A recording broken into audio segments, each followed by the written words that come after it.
நண்பர்களே, ரொட்டேன் நல்லதேவன் முருகானந்தன். உண்மையாலுமே ரொம்ப சந்தோஷமாக இருக்குது. தமிழ்நாடு முழுசும் விஜிலன்ஸ் டீம் போய் எல்லா ஆஃபீஸ்லேயும் பூந்து எல்லா கரெக்ட் பண்ணுற அதிகாரிகளையும் தொடர்ந்து பிடிக்கிற சம்பவத்தை பார்க்குறப்ப ரொம்ப மகிழ்ச்சியாக இருக்குது.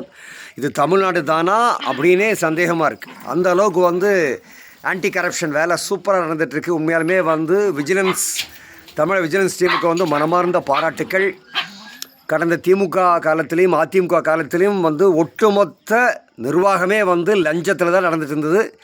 95% லஞ்சம், 5% பார்த்திங்கன்னா லஞ்சம் வாங்காத அதிகாரிகள். அதனால் தயவு செய்து தமிழக அரசுக்கு ஒரு கோரிக்கை, கரப்ட் வாங்கக்கூடிய அதிகாரிகளை உடனடியாக பணி நீக்கம் பண்ணிவிட்டு எந்த விதமான சான்ஸ் கொடுக்காம இம்மிடியட்டாக சஸ்பெண்ட் பண்ணிவிட்டு அந்த இடத்துல புதிய இன்றைய இளைய தலைமுறை தயாராக இருக்காங்க இந்த தேசத்துக்காக பாடுபடுறதுக்கு. அதனால் தயவு செய்து அதாவது அவர் கிளர்க்காக இருந்தாலும் சரி, தாசாராக இருந்தாலும் சரி, டிஆர்ஓ இருந்தாலும் சரி, கலெக்டராக இருந்தாலும் சரி, I request our honourable CM to suspend them immediately.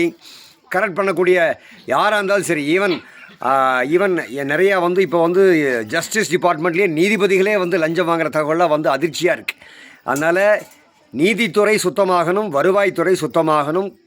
லஞ்ச ஒழிப்புத்துறைக்கு முழு அதிகாரத்தை கொடுத்து இம்மிடியட்டாக சஸ்பென்ஸ் 3 மாதத்துக்கு மேலே அவங்களை வச்சுருக்காதீங்க.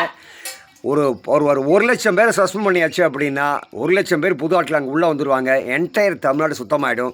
அதனால் மக்களே, யார் கரப்ட் அஃபிஷியல்ஸ் பணம் கேட்டாலும் எட்டானா கொடுக்காதீங்க. என்னத்துக்கு நம்ம வரி பணத்தை அவங்களுக்கு கொடுக்குறோம்? எட்டானா கொடுக்காதீங்க. யார் பணம் கேட்டாலும் பணம் கொடுத்தீங்கன்னா தயவுசெய்து இன்னும் கெட்டு போயிடுவாங்க, கெடுத்துருவாங்க. அதனால் ஒரு நயா பைசா கொடுக்காதீங்க. இனி தமிழ்நாடு கரப்ஷன் ஃப்ரீ தமிழ்நாடாக மாறுறதுக்கான அற்புதமான ஒரு காலம் வந்தது. I really salute our honourable CM Vijay. Really he is a great man. Please arrest all those corrupt officials, all those corrupt ministers, ex-ministers, all those corrupt MLAs and please put them in jail. முடிஞ்சால் திகாரில் கொண்டு போய் போடுங்க, இல்லை அந்தமானில் கொண்டு போய் போடுங்க. தயவுசெய்து தமிழ்நாட்டை மட்டும் போட்டுறாதீங்க. இன்னும் தமிழ்நாடவே முடிச்சு போடுவாங்க. Thank you CM Vijay. I really salute. Hats off to you.